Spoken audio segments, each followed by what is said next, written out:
AITA for leaving a wedding after the bride and groom made 100 guests drive to 4 different locations? I went to a wedding on Saturday and the ceremony ended around noon. Afterward, everyone was given an address for the reception, so we all headed over to the first location. There were probably 75 to 100 guests. Once we arrived, we had a meal with salad and chicken or fish. After everyone finished eating, the bride and groom stood up and asked us to follow them to another location about 12 miles away. I thought the next place would probably be the actual reception venue, maybe a hall with a dance floor or something similar. Instead, we arrived at another restaurant, where another meal was served. This time it was Mexican food, which was fine. Again, after we finished eating, the bride and groom asked everyone to follow them to another location. It was around 4 p.m. We hadn't really done anything besides sit down, eat, and drive from one place to another. We'd already paid $12 for valet at the first restaurant and $18 at the second. Some guests were starting to look a little tired of all the driving, but most of us went along with it. The next destination was about 8 miles farther away, taking us into downtown LA.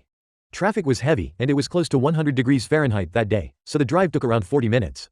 When we arrived, we found out this location was mainly for dessert. We parked again, this time paying $20, and had dessert. Then after dessert, the couple announced that everyone should head to a 4th location for the rest of the evening.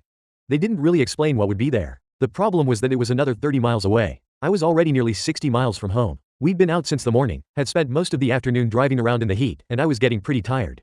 I eventually decided that I'd had enough for the day. I congratulated the couple, said goodbye to the people I was with, and headed home. It was around 7 p.m. by then and honestly, I was exhausted and overheated. I later found out that the 4th venue actually had the open bar and dance floor, so that was apparently where the main party was taking place. The next day, I heard that almost half of the guests had also decided to leave before reaching the final venue. I understand that the couple wanted to do something different with their wedding and make it memorable. I also don't want to criticize someone's wedding simply because they chose an unusual format. Having nearly 100 people drive to 4 different locations throughout LA seemed like a lot. By the time we reached the 3rd restaurant, I was already tired, and there was still another 30-mile drive ahead of us.